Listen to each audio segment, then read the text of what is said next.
Welcome to Story Horizon. I'm the storyteller, here to help you drift into a peaceful sleep tonight. Before we begin, take a moment to like the video and subscribe to the channel for more soothing stories. And let us know in the comments where you're tuning in from. Now, settle in, take a deep breath, and let yourself relax. Let's begin our journey. Story 1. The first drops fell just as I reached the gallery. Soft taps against the glass roof above. It was the kind of rain that didn't rush, that lingered as if savoring each moment. Inside, the soft hum of conversation and quiet footsteps filled the air as people drifted through the gallery, their voices barely above a whisper. I hadn't come for the art that day. Not entirely. I'd heard that a reclusive painter would be there, a man known for capturing the very soul of rain in his work. The gallery walls were lined with his paintings, each one depicting a different scene of rain. Quiet streets bathed in twilight, forests shimmering with mist, rooftops dripping under a heavy downpour. Each painting held a distinct life of its own, each raindrop painstakingly rendered with such care that it felt like you could almost hear the rain falling if you listened closely enough. And then I saw him, the painter himself, sitting by a large window that looked out onto the rainy street beyond. He was an older man with a thick woolen sweater and hands flecked with paint, the colors smudged into his fingers like a second skin. He held a brush loosely in one hand, occasionally dipping it into the palette beside him as he stared out into the rain. Curiosity got the better of me, and I moved closer, standing just a few feet away. He seemed so absorbed in his work that I doubted he'd even notice. But after a while, he looked up and met my gaze with a kind smile. "The rain speaks, doesn't it?" he said softly, his voice warm yet introspective. I nodded, feeling oddly drawn into his world. "You capture it so well," I replied. "Every piece feels like it's alive." He gestured for me to sit, and I did, quietly watching as he returned his focus to the rainy scene outside. "It's more than just water," he murmured, almost to himself. "Each drop is a memory, a story. I don't paint rain. I paint the feeling it leaves behind." As he worked, I began to see his process unfold. He moved his brush lightly, in soft, careful strokes, capturing the rain as it danced on the window, the way it blurred the world outside. He painted the reflections of passing umbrellas, the quiet glisten of pavement, the muted glow of streetlights. His strokes were deliberate yet gentle, almost reverent, as if he were paying homage to something sacred. We spoke little as he painted, but each moment felt weighted, meaningful. Outside, the rain shifted from a light drizzle to a heavier downpour, and he seemed to welcome it, adding darker tones, layers of movement, capturing the changing rhythm. It was as though he was painting not just what he saw, but what he felt. The calm, the introspection, the quiet depth that rain brings. After what felt like hours, he paused and set down his brush, leaning back to take in his work. The painting was beautiful, alive with a softness, a kind of melancholy that wasn't sad, but deeply soothing. It was a glimpse into the world as he saw it, a world softened by rain. He turned to me with a thoughtful smile. "People think rain is something that happens to them, something they have to endure. But it's a gift, you know, a reminder to slow down, to listen." I stayed a little while longer, watching as the rain outside finally began to ease.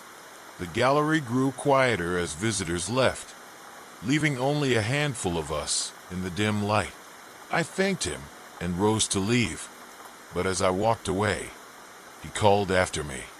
"Next time it rains," he said, his voice carrying softly through the space. "Listen closely.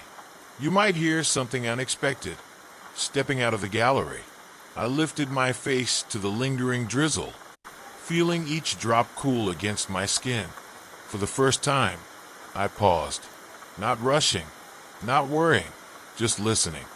The painter's words echoed in my mind, and in that moment I understood. The rain wasn't just something that fell. It was something that invited us to see the world a little differently, to find beauty in the gentle, fleeting moments. As I walked home, the memory of the painter and the rain lingered, a quiet reminder that sometimes the most profound art isn't found on the walls of a gallery, but in the smallest, simplest things we so often overlook. Story 2. The rain had just started as I stepped onto the train, pattering softly against the windows, like a gentle percussion to the quiet hum of the engine. I settled into my seat by the window, watching as droplets began to trace patterns on the glass.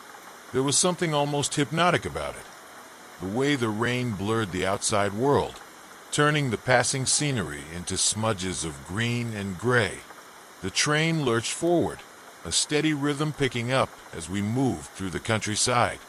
There was a calmness in the carriage, a shared quiet as everyone seemed to surrender to the pace of the journey. Beside me sat a man with a newspaper, absorbed in the pages, while across the aisle, a young woman cradled a book in her hands, her eyes following the words with a quiet intensity. The landscape outside shifted, from open fields to small clusters of trees, each scene unfolding like a painting softened by the rain. The world beyond the window was a patchwork of mist and shadow, each village and hillside emerging briefly before melting back into the haze. About an hour in, the conductor announced a stop, and a few new passengers boarded, ringing a gentle shuffle of coats, bags, and muffled conversations. Among them was an elderly woman with silver hair tucked beneath a woolen hat. She moved slowly, her gaze sweeping over the carriage until it landed on the empty seat beside me. With a small nod of acknowledgement, she sat down, her movements careful and measured. For a while, we rode in companionable silence, the only sounds the soft rhythm of the train and the steady fall of rain outside. After some time, she turned to me and offered a gentle smile. "There's something about a rainy train ride, isn't there?" she said, her voice warm, as if she were sharing a secret. I nodded, returning her smile. "It feels like we're in a world of our own." She chuckled softly, glancing out the window as the rain-drenched countryside drifted by. "I've always thought of train journeys as little escapes, a chance to watch the world go by without having to rush through it." We fell into easy conversation, talking about the places we'd been, the places we hoped to see. She told me stories of her travels, of mountains and rivers, of quiet villages and bustling cities, each memory colored with a sense of wonder and nostalgia. I found myself captivated, drawn into her world of memories, each one shared with a quiet joy that felt as soothing as the rain outside. As the journey continued, she reached into her bag and pulled out a small, worn notebook. She opened it carefully, revealing pages filled with tiny sketches and notes. "Every journey deserves a memory," she said, her fingers tracing one of the sketches, a small, cozy station nestled among trees. "Sometimes I like to sketch what I see, even if it's just a glimpse through the window." The pages were a treasure trove of moments captured along her travels. A winding river, a cobblestone street, a flower market. Each drawing was simple, yet full of life, like a little window into her heart. I watched as she added a new sketch, capturing the view outside, a cluster of trees blurred by the rain. As the train moved on, I felt the weight of time slipping away. The rain continued to fall, casting a gentle rhythm over everything, a constant that seemed to tie together the landscapes, the memories, and the strangers sharing this small world on wheels. Eventually, the conductor's voice crackled over the intercom, announcing my stop. I gathered my things, reluctant to leave the warmth of our shared conversation, the comfort of the train's steady rhythm. As I rose to go, the elderly woman looked up, a soft smile in her eyes. "Safe travels," she said, handing me a small piece of paper. On it was a simple sketch of the rain-dappled window, a gift to remember the journey by. "Thank you," I replied, touched by the gesture. "I won't forget this." I stepped off the train, the rain still falling gently, mingling with the quiet murmur of the station. As I watched the train pull away, the memory of the train journey lingered, a reminder of the beauty in fleeting connections, in the gentle moments shared with strangers. Walking away, I tucked the sketch carefully into my pocket, knowing that every rainy day would now carry the warmth of that quiet journey through the misty countryside. Story 3. It was a steep, winding path to the top of the mountain, with each step taking me further into a world of mist and towering trees. Just as I reached the summit, the sky softened with a gentle rain, painting the forest in shades of green and gray. There, almost hidden among the trees, stood the mountain library, a cozy stone building with walls, weathered by time, and windows that seemed to welcome the surrounding wilderness. Inside, warmth and the rich scent of cedar greeted me, an inviting contrast to the damp chill outside. The library was small, filled with shelves that stretched from floor to ceiling, each packed with books of all kinds, stories of adventure, poetry, history, and nature. The librarian, a quiet woman with silver hair, sat at a small wooden desk, giving me a gentle smile and a nod, as though I were an old friend returning. I chose a spot by a large window, where rain pattered softly against the glass, blurring the view of the forest beyond. The mist hung low, wrapping around the trees, making the library feel like an island floating in the clouds. I reached for a book, a collection of essays about the mountains, and let myself sink into the words, each page resonating with the peaceful surroundings. The rain became a quiet symphony, blending seamlessly with the stories on the page. As I read, a few other travelers wandered in, their footsteps muffled by the thick, patterned rugs. We exchanged polite nods, bound by an unspoken understanding to keep the peace of this hidden sanctuary intact. There was a comforting stillness in the air, a feeling that we were all connected in our search for a moment of quiet, far removed from the world below. The hours passed in a gentle blur. Every now and then, I looked up to see the trees shifting in the mist, the rain casting delicate patterns on the window. Outside, the world felt timeless, as if the mountain itself was watching over us, preserving this moment in a way only nature can.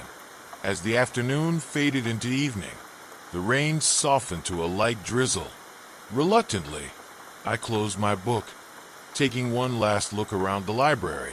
I thanked the librarian, her eyes reflecting a shared sense of gratitude for the peace this place provided. Stepping back outside, I felt as though I was leaving something sacred behind, a memory etched into the mountain air. The memory of the mountain library stayed with me long after I descended, a quiet reminder of the rare beauty found in stillness and the profound calm that can be discovered in the most unexpected places. Story 4.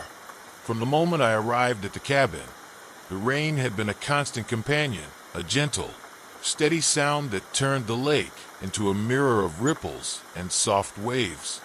I'd come to this secluded spot by the lake seeking a few days of quiet, hoping to escape the city and find a rhythm slower than the one I was used to. The cabin was cozy, with large windows overlooking the water, and each window offered a perfect view of the rain-soaked landscape. I settled into an armchair by the window with a warm cup of tea, watching as raindrops blurred the world outside, softening the lines of the trees on the opposite shore. The lake was still, save for the gentle ripples that each raindrop created, spreading across the surface in delicate patterns. There was a serenity in watching the rain interact with the lake, each drop leaving a fleeting mark, a brief moment of movement before fading back into calm. As the day wore on, I found myself caught in a cycle of simple pleasures, reading, sipping tea, and watching the rain. The cabin felt timeless, as though it existed outside of the daily rush, a place where time stretched and softened, allowing me to fully absorb each moment. I hadn't expected to feel this level of peace, but the steady rain, the lake, and the quiet of the cabin created an atmosphere of deep calm. In the evening, I lit a few candles and settled into bed, the gentle tap of rain on the roof creating a soothing lullaby. There was something comforting in knowing that while the world outside was dark and wet, the cabin remained warm and welcoming, a safe haven in the storm. The night passed quietly, each drop of rain a reminder to slow down, to let go of everything beyond the walls of that little cabin. The following morning, the rain had softened to a drizzle, casting a mist over the lake. I stepped outside, taking in the crisp, rain-scented air, the trees glistening as if covered in a layer of silver. There was a stillness in the air, a sense of calm that seemed to echo within me. Leaving cabin by the lake felt bittersweet. As I packed up and turned for one last look, I knew I would carry this place with me, a memory of quiet moments and the gentle beauty of a rainy day. In the end, the cabin had given me exactly what I had come for, a brief escape from the noise, a chance to reconnect with myself, and a lasting memory of peace. Story 5. The rain began as a soft drizzle, just enough to make me seek shelter in the nearby greenhouse. As I stepped inside, the familiar warmth and earthy scent enveloped me, creating a gentle contrast to the chilly, damp air outside. The greenhouse was a vibrant oasis, filled with plants of every shape and size, each one thriving in the warmth and moisture. The sound of the rain on the glass roof above was soothing, a constant rhythm that seemed to breathe life into the space.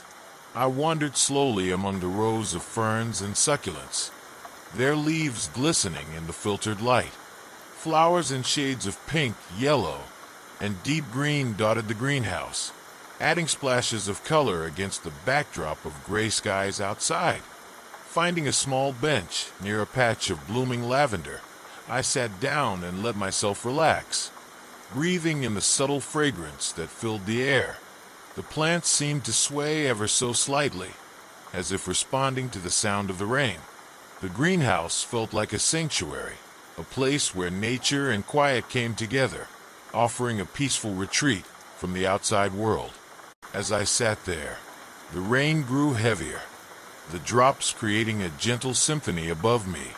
I closed my eyes, feeling a deep calm settle over me, as if the plants themselves were sharing their resilience and quiet strength. Each drop on the glass roof seemed to deepen the connection, blurring the lines between the outside world and the sheltered warmth within. After a long while, the rain began to ease, and sunlight filtered through the clouds, casting a soft glow over the plants. I stood, taking one last deep breath of the earthy air, and walked out feeling refreshed, as though I had absorbed some of the greenhouse's life and energy. Leaving afternoon in the greenhouse, I felt a profound sense of gratitude, a reminder of nature's quiet power and the simple beauty that thrives, even on the rainiest of days. Story 6. Outside, the rain fell in heavy sheets, drumming on the roof and creating a rhythm that echoed through the house. Inside, I found refuge in the heart of my grandmother's kitchen, a warm, bustling place filled with the rich scent of spices, vanilla, and freshly baked bread. Every inch of the kitchen was alive with movement, the steam rising from a pot, the gentle hiss of something frying, and the soft clinking of spoons against bowls. My grandmother worked with quiet focus, hands moving in practiced motions as she kneaded dough and added pinches of cinnamon and cloves to a simmering pot. I watched, mesmerized by her expertise, the way she seemed to blend flavors effortlessly, creating an atmosphere of warmth and comfort. She noticed me watching and gave a soft smile, gesturing for me to to join her at the counter.